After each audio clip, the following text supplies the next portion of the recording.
Un nuevo contrato social para no dejar a nadie atrás. Eso fue lo que le propuso la Organización de Naciones Unidas a los candidatos a las pasadas elecciones presidenciales en Colombia. Les pidió además poner a las poblaciones vulnerables en el centro de la atención del Estado, de manera que se pudiesen garantizar sus derechos individuales y colectivos y ellos pudieran ser los agentes de su propio desarrollo. En este grupo que Naciones Unidas denomina las poblaciones vulnerables se encuentran las comunidades afrodescendientes, en cuyos territorios confluyen la pobreza, la violencia armada y las desigualdades, y donde hoy más que nunca se hace imperativo una presencia fuerte e integral del Estado. Pero ¿qué le ha pasado a estos territorios de los afrocolombianos en los últimos años y sobre todo después de la firma del proceso de paz y con el surgimiento de otras violencias? Ese es el tema de hoy. Los invito a estas conversaciones difíciles. Soy Adriana Santa Cruz. Bienvenidos.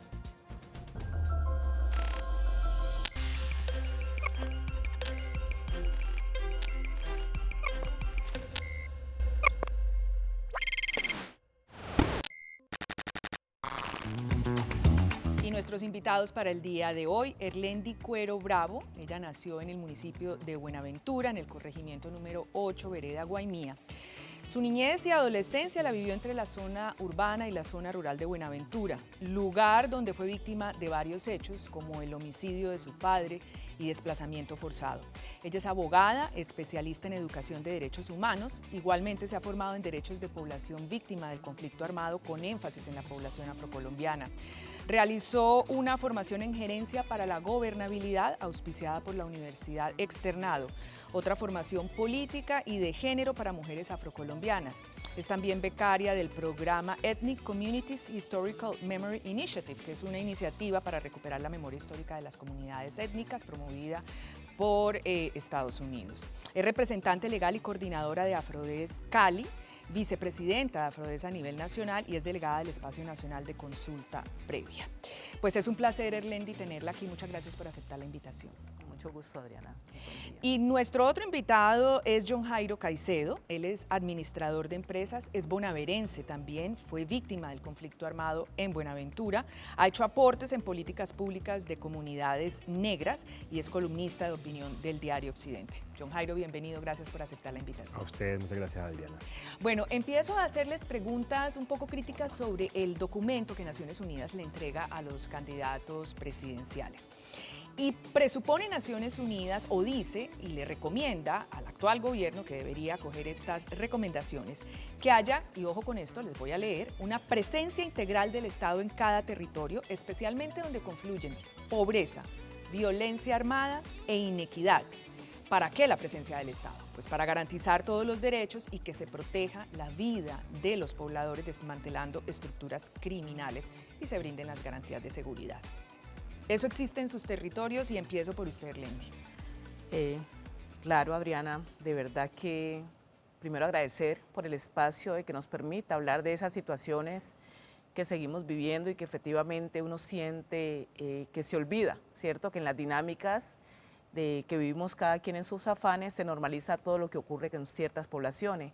Y por supuesto que sin duda alguna yo soy un reflejo viviente de esas situaciones de violencia, de inequidad, de injusticia que tenemos que seguir enfrentando y afrontando la población negra, afrocolombiana, raizal y palenquera en este país.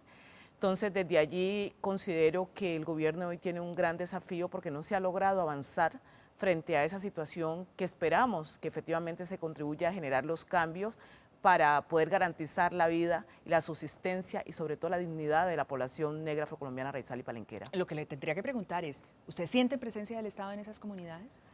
Se siente una presencia muy mínima. ¿A través de qué y cómo en qué se representa el Estado allá? Digamos, puedo mencionar que efectivamente a raíz de las entidades territoriales son las primeras que tienen que hacer su acercamiento y efectivamente no se logra, no hay una voluntad política suficiente que permita que haya unas transformaciones o acciones afirmativas para cambiar esas realidades de las comunidades.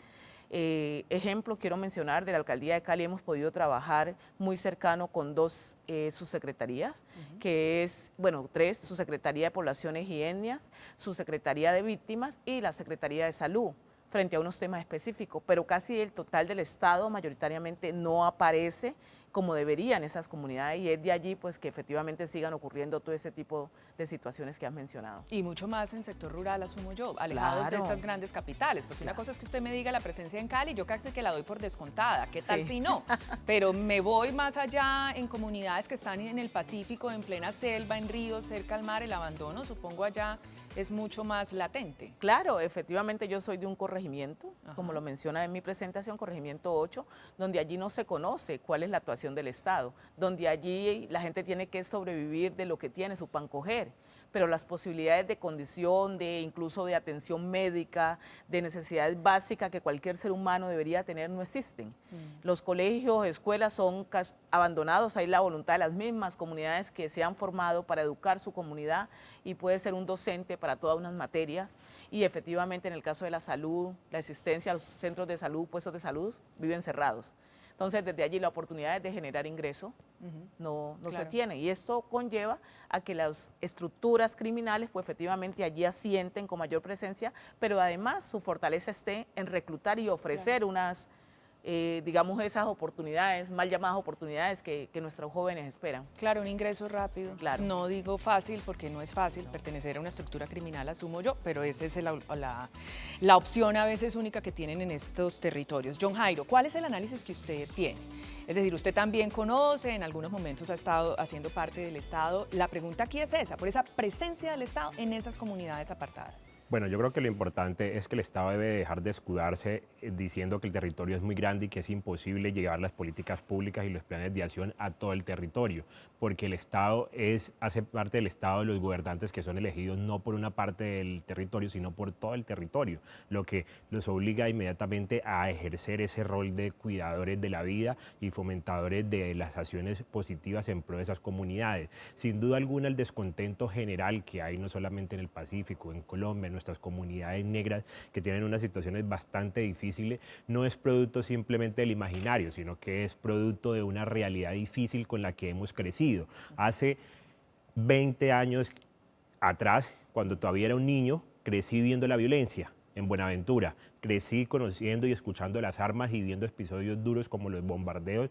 que hacían parte de la zona urbana, y hoy actualmente, después de tantos años, la realidad no es diferente. Los homicidios siguen siendo parte del común denominador, y como lo decía Arlendi, en el diario vivir hemos acostumbrado a ver esto como una normalidad, pero no es una normalidad, es una realidad difícil que acarreamos y que nos ha tocado a todos y nos ha tocado de manera distinta, pero que ha golpeado fuertemente y en especial a la juventud, que yo creo que es la más golpeada y la más desesperanzada a raíz de la falta y la exclusión que hay en materia de inversión de los territorios olvidados, y el Estado tiene allí esa labor grandísima de poder empezar a hacer un cambio en estos territorios que necesitan ya una mirada y que no la han tenido porque la ausencia, aunque se han hecho pasos, sigue siendo gigantesca. Y yo le tendría que preguntar, usted que ha estado en experiencias también de gobierno en otros sectores, digamos, y quizás en otros sectores poblacionales, ¿por qué es que no llega? Es decir, yo entiendo su reclamo, ya no puedo decir que están muy apartados, ya esa excusa no es. Vuelvo y pregunto, pero esa excusa no es desde hace muchos años. ¿Por qué no llega? ¿Cuáles son las dificultades? Hablemos un poco como de la mecánica. Sí, de pronto hay alguien que tiene voluntad política de llegar y no llega por A, B, C. ¿O por qué no existe la voluntad política?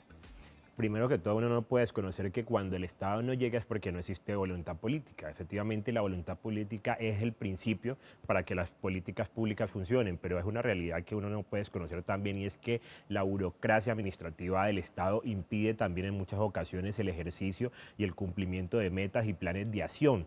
Se sigue habiendo un reproceso muy grande para poder concretar ciertos aspectos importantes de inversión de los proyectos en los territorios, y muchísimas veces otra realidad importante, aparte de la voluntad política y de la burocracia, es también los proyectos de escritorio. Hoy el Estado está lleno de funcionarios técnicos que desconocen el territorio, que no saben cómo es la realidad en los territorios, y eso lo lleva a cometer errores y a ser imaginarios desde el papel, desde la filosofía, pero no desde la realidad, que es donde debería de ser el centro de la construcción de estos megaproyectos de inversión. Y sin duda alguna, la falta de articulación interinstitucional es la mayor dificultad que puede existir. Que una secretaría, que un ministerio o que una entidad descentralizada quiera realizar una acción, pero no tenga ese acompañamiento de sus demás aliados en el ente territorial nacional, hace e impide de que esos planes puedan ser exitosos. De nada sirve que en un gobierno donde existen 15 secretarías, solamente una venga realizando acciones. Eso no va a tener ningún impacto. Lo decía bien mi compañera Arlendis, ha venido trabajando con tres subsecretarías, pero no necesita solamente esa subsecretaría, necesita de las 15 secretarías para que realmente se puedan haber cambios en el territorio. Mientras no exista esa articulación interinstitucional, no va a pasar nada. Y yo le agrego a eso la corrupción. Efectivamente, la corrupción, que es el mal de todo el tiempo y que sigue siendo la talanquera, porque es en ese aspecto donde se roban la plata, donde no hay inversión porque las cifras las incrementan a punta de papel, y cuando uno va a ver la realidad es otra de los proyectos en los territorios, y segundo, porque han amañado los contratos, han amañado a sus intereses personales, y eso va a ser el dolor que seguimos acarreando como país y que siguen llevando las víctimas el bulto. Sí, yo cuando hablo o cuando escucho hablar del tema de acceso a la justicia, también a veces me refiero a ese tipo de acceso a la justicia en cuanto a la corrupción. No puede ser que desde ciertos niveles se hable de los miles de millones de inversión en las comunidades y vayan permeando todas estas estructuras corruptas y se vaya yendo la plata. Y ustedes como comunidades, ¿dónde levantan la mano? ¿Y ante quién exigen que esos recursos efectivamente lleguen? Bueno, nosotros y nosotras como comunidad de manera permanente estamos levantando la mano. Y levantar la mano tiene que ver con esas acciones. Primero, levantar la mano desde esa postura de trabajar en nuestras propias comunidades. Si hoy no asumiéramos liderazgo, si no hubieran mujeres y hombres que efectivamente empiezan a coadyuvar frente a la situación que se vive, yo no podría decir cómo estaríamos, no se puede tener una perspectiva cómo sería hoy la vida de las comunidades negras o afrocolombianas, para referirme al contexto del Valle. Creo que esa exigencia lo tenemos, y todo el caso de normatividad que se ha avanzado es porque estamos allí en demandas, en informes, en denuncias que conlleven a visibilizar esas acciones negativas, porque del resto es complejo. Quiero referirme de manera explícita a varios temas, y es si bien hoy nosotros como población afro tenemos la ley 70, ha sido una lucha propia de las comunidades para decir aquí estamos, pero no nos hemos quedado simplemente en esa ley 70 que efectivamente es más rural que urbana, sino que también hemos hecho despliegue frente a otros derechos, y hablamos en el caso de la población afro víctima del conflicto armado, como cuando hay ese reconocimiento del conflicto armado a nivel general, fuimos las comunidades que nos organizamos y decir, no, es que una cosa es el conflicto armado en otras poblaciones y otra cosa es cómo nos afecta a nosotros como población negra, cuando para nosotros el territorio es vida. Para nosotros el territorio no es simplemente el trozo de tierra o el montón de tierra donde construimos un bien inmueble, sino que efectivamente es una cosmovisión para sobrevivir. Y desde allí hemos exigido que se cumplan, digamos, esos derechos para poder sobrevivir. Y allí pasamos porque uno dice en este país, hacemos unas acciones legales, incluso también tanto de derecho como de hechos, frente a las movilizaciones, frente a plantones para exigir condiciones de vida, pero la justicia tampoco funciona, ¿cierto? Porque uno diría, si partimos pues de mi rol como abogada, la Constitución es norma de normas, uno diría, pues ¿para qué? Ahí estaríamos como el derrotero que marca para dónde vamos, pero vamos, y nosotros hemos interpuesto varias demandas, y uno ve que a la hora fallo a favor, pero todo se queda corto. Yo quiero precisar, y justamente hoy revisaba al venir acá de lo que hace poco teníamos una reunión como delegadas de la consulta previa de delegados con el censo. Ejemplo, en el 2005 existíamos en este país 4.311.757 personas afro. Para el 2018 se redució esa cantidad a 2.982.224. O sea que desaparecieron una ¿Y eso cómo fue genocida. Fue posible porque no hubo autorreconocimiento o no hubo exterminio. 533 personas. Eso es lo que le estamos preguntando al DANE. Díganos por qué hoy esta cantidad de población no existe, cuando están naciendo de manera paulatina, población, pero también tiene que haber una explicación de fondo, entonces nos desaparecieron, la gente nuestra es la que está muriendo en las masacres, o cuál es la intención de verdad de reducir la población negra a la población afro, y es con que las políticas públicas y sobre todo los recursos no vayan a esas comunidades para solucionar los problemas que tenemos. Entonces, aquí nos cuestionamos y nos tocó a nosotros como población negra por iniciativa presentar una acción de tutela con fallo a favor, y hoy estamos en 2023 y no se ha avanzado para decir, bueno, si de verdad hubo una reducción, hay un genocidio estadístico de esta población y desde allí van a generar otros problemas que les va a afectar, sino que simplemente es como el pañito de agua tibia, tenemos voluntad, queremos que esto, vamos a generar los cambios para mirar si es problema de autorreconocimiento, porque en el autorreconocimiento, pues efectivamente los conceptos se han denominado población negra, afrocolombiana, raizal y palenquera. Pero en el caso, yo siempre lo digo, yo vine a saber que era negra el día que llegué a Cali, a pesar que Cali es la segunda ciudad de Latinoamérica con mayor número de población. Claro, puede haber cambiado esa caracterización y yo me autorreconozco de una forma distinta. Claro, pero ¿cuándo fue el fallo de tutela a favor? El fallo de tutela lo tenemos varios fallos, y ahora en el 2022 fue, el año pasado fue el último fallo. O sea, que nos estamos demorando un año para una respuesta. Claro, un año, es complejo. Y yo le quiero preguntar desde una entidad, por ejemplo, del Estado, ¿por qué es tan vital esto? ¿Por qué es tan vital saber que yo tengo la población que tengo que tener? Bueno, es importante porque las políticas públicas se construyen con metas y se construyen los proyectos con acciones que están priorizadas para unas comunidades específicas. El ejemplo, en Cali existe la política pública Cali Afro, que es la política de comunidades negras, afrocolombianas, raizales y palenqueras, que sancionaron en el 2019. Sí. 2 años después de que saliera el último censo, que dice que Cali tiene 600.000 habitantes autorreconocidos como población afrocolombiana, negra, raizal y palenquera. Y efectivamente existen esos reclamos de que el DANE hizo un genocidio con la comunidad negra. ¿Y cómo afecta eso a la comunidad? Pues efectivamente porque los recursos de las políticas públicas deben de impactar ese número, 600.000 personas que son los que habitan Cali. Ajá. Y no se puede sobrepasar ese número, y aunque sabemos que existe más, no hay, efectivamente uno no puede simplemente con mirar, con salir a la calle y puede identificar que la población negra en Cali es demasiada. Sí. Que somos la segunda ciudad. Yo ya le iba a decir que a mí 600 me suena muy poquito. Y es demasiado poquito, entre más de 1 millón de habitantes. Sí. Y entonces, ¿eso qué hace? Efectivamente, de que los recursos y las acciones no lleguen a esas comunidades en donde está asentada la población afro, porque las estadísticas dicen de que esa población no existe dentro de la ciudad y afecta directamente a quienes, a los más pobres, a las comunidades vulnerables y las comunidades que en este caso, por ejemplo, en Cali, están en el distrito de Agua Blanca o en las zonas rurales en donde no puede llegar la capacidad del Estado porque no hay recursos suficientes, porque se justifica en las cifras que entrega el DANE, que es el ente rector en materia sociodemográfica de la población. Lo que estamos viendo aquí es una invisibilización en el menor de los casos, pero en el más complejo podría ser lo que usted dice, viene un genocidio por estadísticas o un genocidio físico, y eso me hace aterrizar al conflicto armado.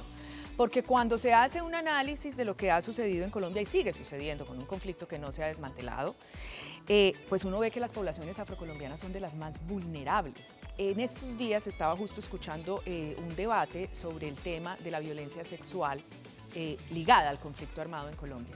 Y una de las estadísticas aterradoras es que, bueno, la mayor parte son en comunidades afro. Y lo que dicen los analistas es que lo que ahí subyace es una exclusión y es un no respeto al cuerpo de la mujer negra. Es decir, hay que tener esa caracterización. ¿Ustedes cómo hablan de este conflicto armado desde sus comunidades y qué dirían, qué mano levantarían para decir falta esto y esto es urgente? Bueno, referente a la violencia sexual, es uno de los hechos más complejos en el conflicto armado, sobre todo porque recae en el cuerpo de las mujeres, en la vida de las mujeres, y es desde allí que quien ha sido víctima del conflicto armado y de este hecho de violencia sexual, su vida le va a generar un daño interno, sobre todo una afectación psicológica, psicosocial, y desde allí esto conlleva también a la exclusión que se vive en los territorios, porque en este caso hay que hablar de lo que significa una mujer abusada sexualmente en un territorio, en una comunidad, y automáticamente es señalada por muchas personas de la sociedad. A nosotras, con todo este proceso de mujeres víctimas y que empezamos a levantar la voz, a levantar las manos y decir no es justo, No podemos seguir permitiendo que además del hecho que tenemos que vivir, pues a nosotras se nos abrogue una responsabilidad de lo que no tuvimos la culpa, ¿cierto? Y poder denunciar ese tipo de cosas que tampoco se veía. Y eso se ha logrado gracias a las mismas voces de las mujeres. Para nosotras, primero es el proceso de organización. Desde allí, nosotras tenemos una organización como mujeres que es la comadre. ¿Y por qué la comadre? Porque es una de las formas de trato en las comunidades nuestras, y es la comadre, la compinche, la confidente. La sororidad de las comunidades negras tan sí. lindas. Sí. Y desde allí empezamos a decir, venga mujeres, empecemos a denunciar estos hechos. Empecemos a hablar de esta situación, pero también hagamos ese proceso de sanación propia. Y entonces esos espacios donde las mujeres se puedan sentir en confianza, poder traer esos saberes, esas creencias nuestras que también se dejan de lado, porque hay que hablar de esa intención de ridiculizar, de estigmatizar, de satanizar los conocimientos propios de sanación de las comunidades, sobre todo de las mujeres. Entonces nosotras estamos en todos esos procesos de recuperar y decirle a las mujeres, vengan, hablemos de estos temas, pero también sentarnos con el gobierno. Por eso, digamos, se da el caso del auto 092 del 2008, donde la Corte ordena al gobierno que cree 13 programas de protección, y entre esos, uno dirigido a mujeres abusadas sexualmente. Y dentro de esos también un programa exclusivo para mujeres negras, víctimas del conflicto armado. Entonces, desde allí creo que todo ese ejercicio se deben decir, las mujeres no queremos callar, pero también buscar cómo nos seguimos articulando para ayudarnos entre sí, porque efectivamente si lo dejáramos todo en responsabilidad del Estado y de manera específica del gobierno, pues no tendríamos ningún avance. Sí. Y esto nos ha conllevado también no solamente a dejar los temas aquí en Colombia, sino poder también salir a otros países y decir, en Colombia se está dando esto, como mujeres estamos viviendo eso, y si allá no nos escuchan, pues también tenemos que empezar a levantar las voces en otro lado, y desde allí pues todos estos escenarios que nos permiten hablar de lo que nadie quiere escuchar. Sí, y interesante lo que usted dice, porque parte del análisis es no solo causar terror, obviamente, no solo caer todo este peso sobre la mujer, sino también lo que eso hace en la estructura social, porque las mujeres son muy importantes en las comunidades afros, en todas, pero en las comunidades afro, como usted bien dice, este tema de la comadre y la comunidad, cuando yo golpeo a la mujer, golpeo a toda una sociedad. Y es parte de la intención de estos actores armados que hacen estas atrocidades. Bueno, usted es víctima también del desplazamiento, no me quiero centrar únicamente en el tema mujer, porque digamos, la violencia nos afecta a todos. ¿Usted cree que después de los acuerdos de paz ha mejorado en algo en sus territorios este tema frente a las posibilidades de desarrollo y de bienestar y mejor vivir de las comunidades afros en Colombia? Bueno, yo tengo que retroceder el tiempo para poder contestar esa pregunta, y pues tengo que ir otra vez a Buenaventura. Yo nací hace 27 años en Buenaventura, en un hogar pobre, con una madre cabeza de hogar que a los 16 años ya tenía 3 hijos y más adelante tuvo 7 hijos en total, por una falta de educación y de acceso a la educación y a métodos de planificación.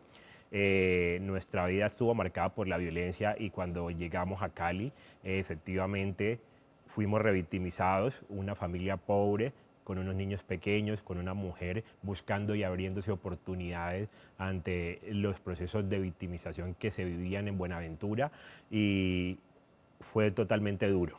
Pero hoy no ha cambiado. Hoy, como mi mamá, como Magali, existen miles de mujeres más que siguen trasladándose de Buenaventura y desde las zonas rurales del Pacífico hacia las ciudades como Cali a buscar mejores oportunidades. Llegan siendo víctimas del conflicto sin encontrar en una reparación integral, y eso dice de que efectivamente, aunque los acuerdos pues se establecieron, no se han cumplido a cabalidad, de que hoy los territorios siguen viviendo una realidad sistemática que sigue golpeándolos, que sigue afectando niños y jóvenes, y que no ha parado.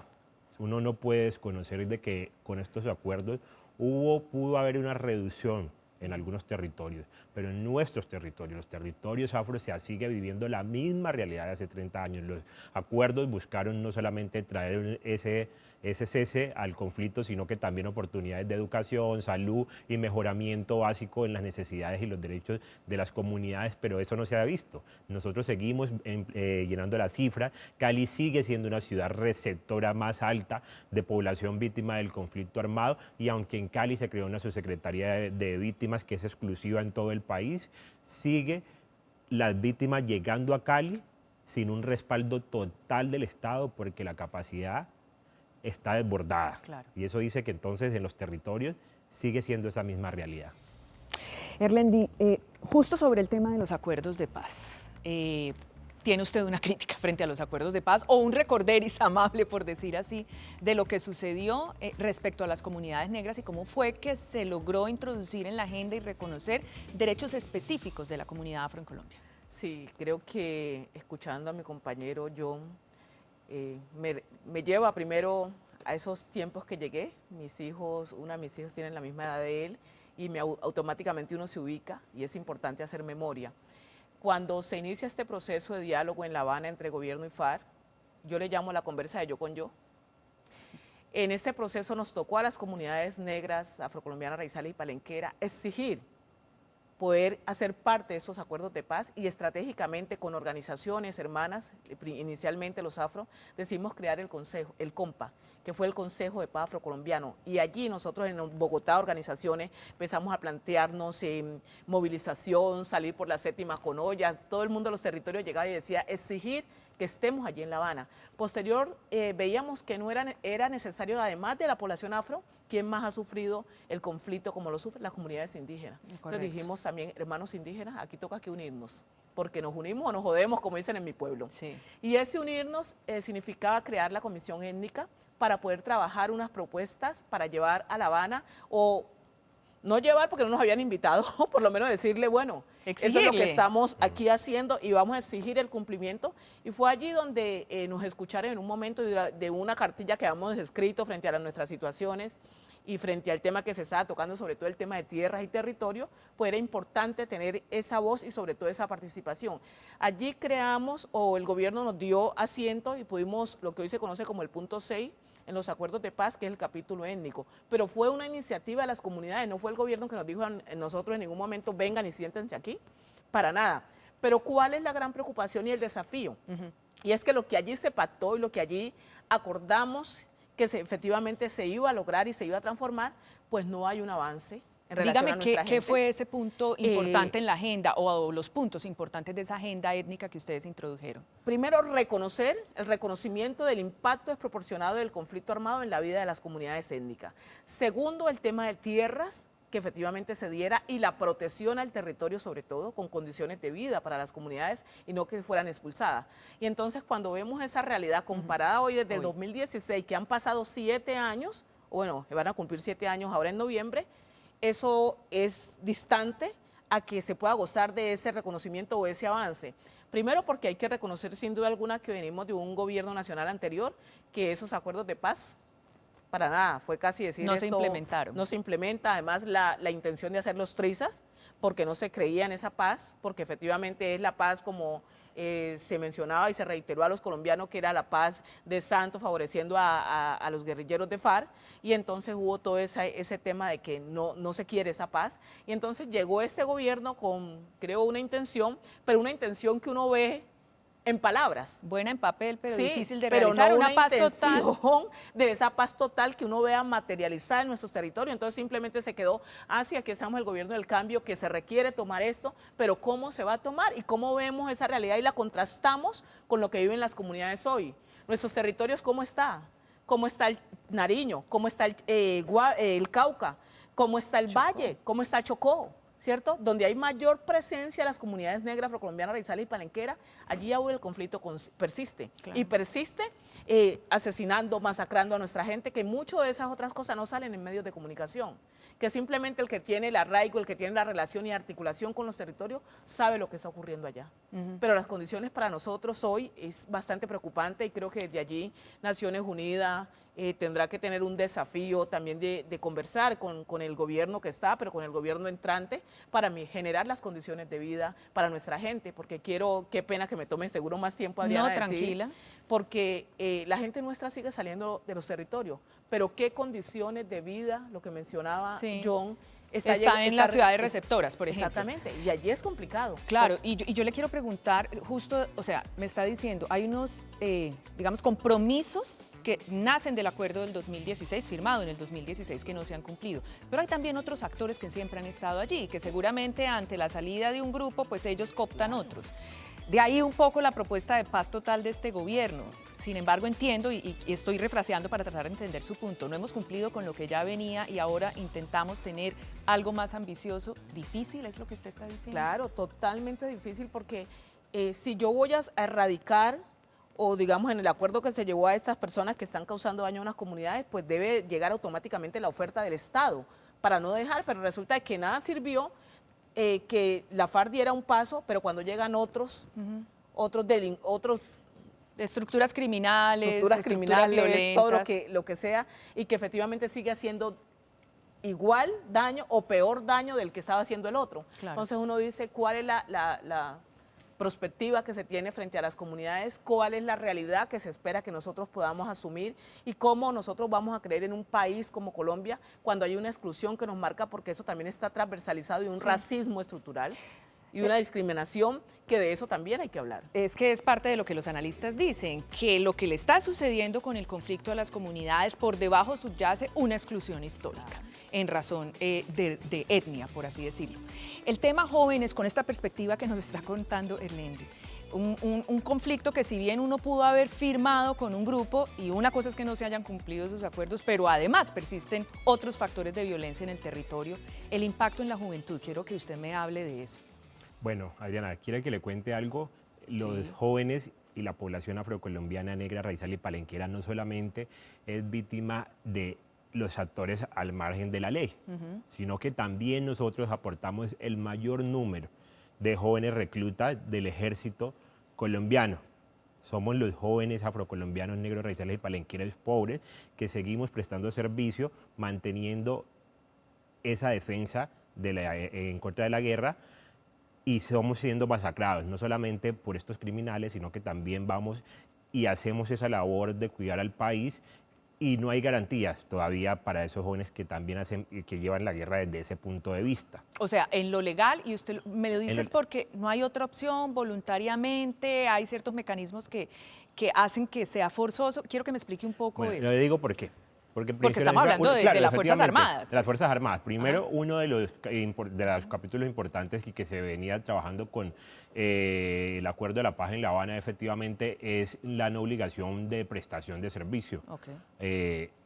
Eso no ha cambiado. Yo puedo ser objetor de conciencia. Efectivamente. Y no se acepta. Efectivamente, y sí tiene que seguir prestando. Yo, para poder no prestar servicio, me tocó pagar 3 millones de pesos.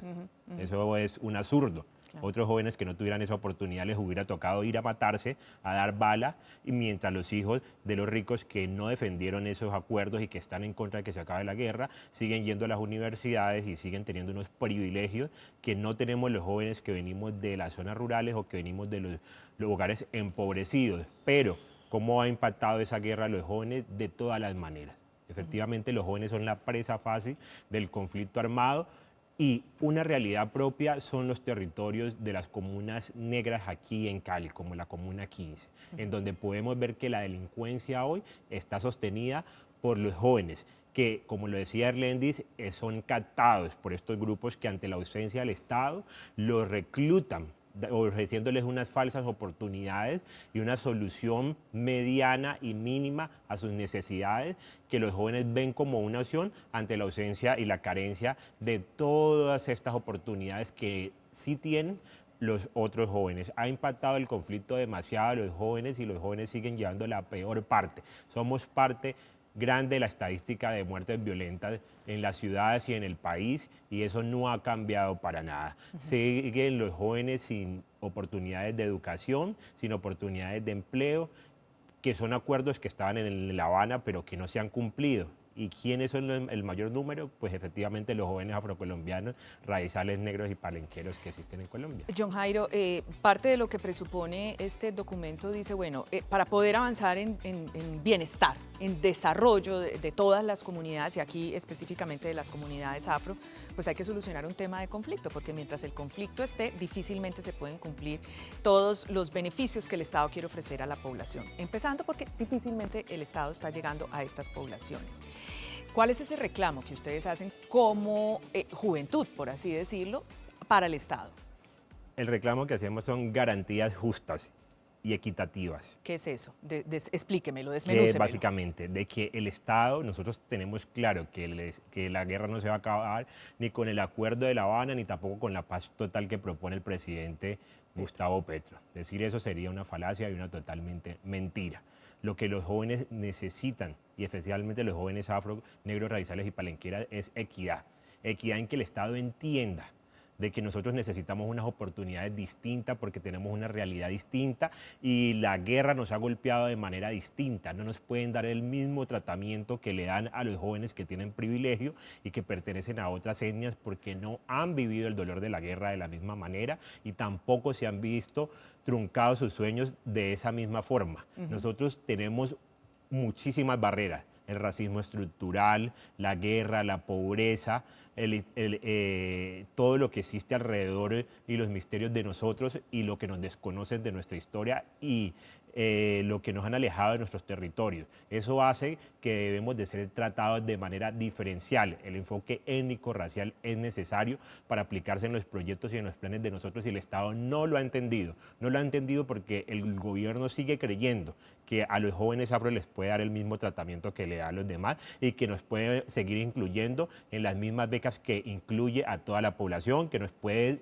seguir llevando a competir en unas pruebas de estado con la misma forma en que compiten los jóvenes de los colegios privados y mientras eso siga pasando así, nosotros no vamos a poder avanzar porque necesitamos un tratamiento especial con recursos, voluntad política y enfoque étnico-racial dirigido por personas que conozcan nuestra propia realidad y que ojalá sean de nosotros mismos, que han salido adelante, que tienen oportunidades y que conocen.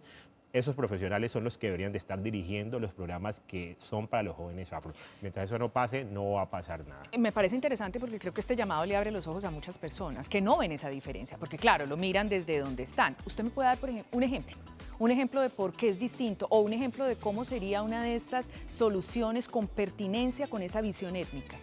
Mira, te cuento algo. Ya me habló de los jóvenes, que listo, yo no puedo darle la misma beca, eso es uno, pero hábleme más o por una historia. Sí, por una historia básica. A ver. Mire, nosotros efectivamente y por mis conocimientos con el Estado, nosotros realizamos programas hace 2 años a favor de emprendimientos para la ciudad, emprendedores de todo Cali en la cual podrían concursar todos los caleños y vaya y cumplir unos requisitos. Okay. Nos encontramos con algo bastante triste. ¿Qué fue?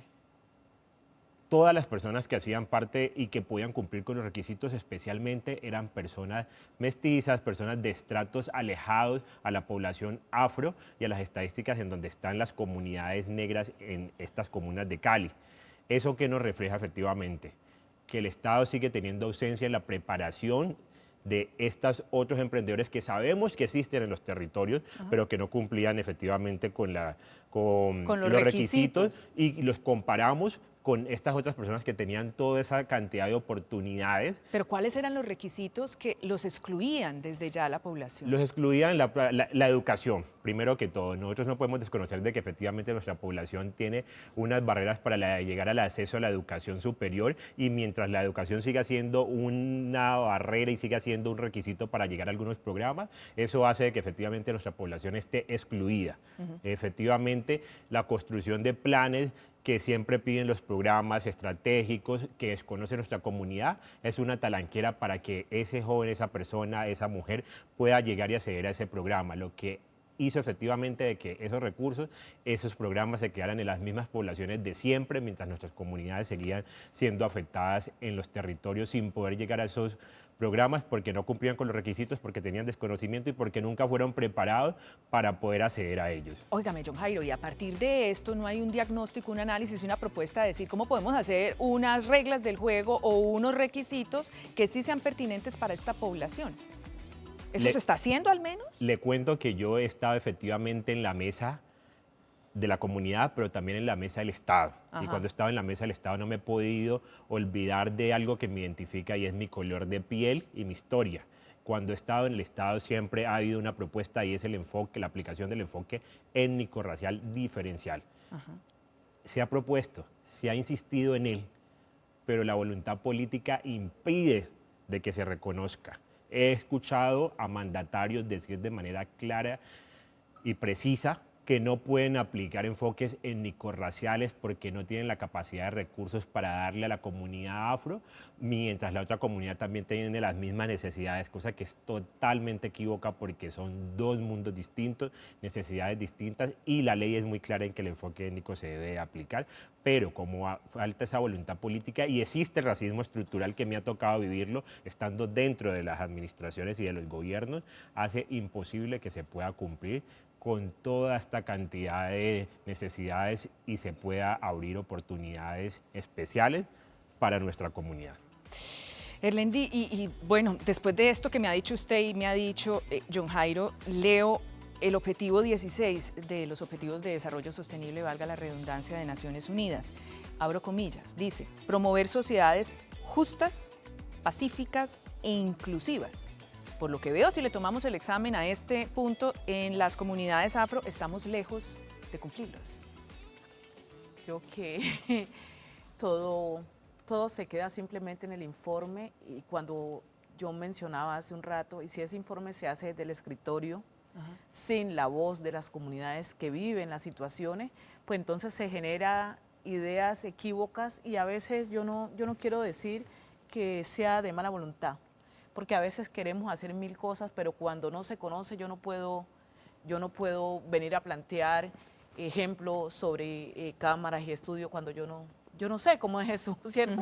Y eso pasa, que existe a veces la voluntad de querer hacer las cosas en nuestras comunidades, pero no se llega a las comunidades y no se construye con las comunidades. Se construye desde acá, y entonces yo considero que lo que le voy a llevar a este tipo de población es lo que se ajusta a las necesidades que se tiene desde allí. Esa es, digamos, la falacia más grande que se tiene en estos proyectos, en estos programas, y desde allí decimos, no se logra hacer justicia, no se logra que las comunidades recuperen su dignidad, pero sobre todo no se logra condiciones de no repetición, que en el caso de población afro víctima del conflicto armado, se habla de esas garantías de no repetición. ¿Qué se entiende por garantías? A veces preguntamos en este país por la garantía de no repetición. Yo, en lo particular menciono, yo soy de un corregimiento, vivía en la zona, en Comuna 12 Buenaventura, me mataron a mi papá. Yo llegué a la ciudad de Cali y yo esperaría que aquí, primero, no tuviera que llegar a un lugar donde las condiciones de vida son demasiado, el riesgo es alto. Pongo de ejemplo, cuando se están haciendo las primeras casas de Potrero Grande, desde el Estado se creó una mesa del gobierno y dijeron, una víctima tiene que participar allí. Me llamaron, que si quería, me postularon entre varias. Llegué allí y mi análisis en un momento dije, si aquí se toman personas que están en los asentamientos humanos, mal llamadas invasiones, y se van a llevar a este sector, nosotros sabemos lo que va a pasar. No era adecuado para la comunidad. No, jamás. Es decir, hay unos chicos que están enloquecidos por tema de drogas, por lo que sea, por necesidades, y están matándose entre sí, y los vamos a juntar todos en un solo lugar. ¿El resultado cuál va a ser? Pues que van a aumentar la muerte, y que efectivamente quien va creciendo pues va el mismo modelo. Cuando yo empecé a hablar en esa mesa que se llamaba el proyecto BEA 0031, que jamás creo que lo olvidaré, me dijeron, no, ese tema no viene a lugar, es mejor seguir. Y a lo último el comité decidió no invitarme más, porque yo le decía a la comunidad, si hacen un barrio de esos, nuestra gente se va a acabar, la gente va a seguir muriendo, por Dios, como que reaccionen. Y yo quería transmitir el dolor que sentía cuando veía ese programa cómo avanzaba, pero finalmente ahí está Potrero Grande. Sí, y lo que usted dijo lo vaticinó bien. Y además, con un tema de entrada que es el nombre tan estigmatizante. ¿Un potrero a quién llevan? Sí. Animales. Ahí no se lleva a seres humanos. Pero no contento con la situación que se presentaba en Potrero Grande, se repitió barrios como Llano Verde, auspiciado por el gobierno nacional, donde dijeron en un momento, para la población vulnerable con los recursos de regalías, de todo lo que se tenía, digamos, de incautaciones, entonces creemos Cauquita, apartamentos, donde hoy se cobra peaje y nadie habla de eso. Que los delincuentes se ubican en el primer piso y el que vive en la torre, en el piso 5, tiene que pagar peaje muchas veces, si no les gusta a ellos, para que pueda subir a dormir allá. Barrios como Llano Verde, porque de ese también hay que enfatizar mucho lo que ocurre en Llano Verde, aproximadamente 26.000 habitantes. Nos entregaron un programa, porque además aún no se reconoce como barrio de Cali, donde no habían escuelas, donde no había las unidades de transformación social, donde no había un centro de salud. Una lucha de las comunidades para lograr eso. Pero efectivamente, aunque es un barrio muy bonito, estructuralmente, podemos decir, uno ve Llano Verde, es un barrio que casas pequeñas, pero la gente en condiciones puede vivir. Pero cuando vamos a la realidad social... Claro, le falta todos los servicios, todo el acceso a bienes y servicios que el Estado debe proveer. La oferta institucional para la juventud, pero además con muertes, hasta 3 muchachos semanalmente asesinados allá. ¿Y quién sabe de lo que ocurre en Llano Verde? La gente que vive allá, la gente que vive allá. Mamá, que dijeron en un momento de los territorios, es que yo me voy para Cali porque es una oportunidad también para salvar a mi muchacho, para que no me lo recluten aquí. Y llegó, ¿y cuántos pelados hemos enterrado en Llano Verde? Más de 300 pelados asesinados en Llano Verde. Menores de edad, niños, porque adulto allí no muere, ¿cierto? Se puede morir muerte natural, pero la guerra que hoy se vive en Llano Verde, ayer justo anoche mandaron un mensaje que había una orden. Yo decía, pues yo me voy para la zona rural de Buenaventura y no es ninguna diferencia. El que esté después de las 10 de la noche en la calle, mejor dicho, casi es pena de muerte, no respondemos por lo que pueda ocurrir. Entonces le hacemos un llamado de que sus niños tengan que estar en casa y a puerta cerrada todo el mundo porque no queremos ver a nadie. Un toque de queda. Un toque de queda. Un toque de queda ilegal. de la ilegalidad. Y no estamos hablando de un pueblo, estamos hablando de una ciudad, y que en una ciudad donde está al lado de barrios como Morichal, Ciudad Córdoba, donde no ocurre eso. Sí, hay una frontera invisible y que hace toda una segregación impresionante. Y hay una connotación mayoritaria, que más del 85% de habitantes de ese barrio es la población negra o afrocolombiana.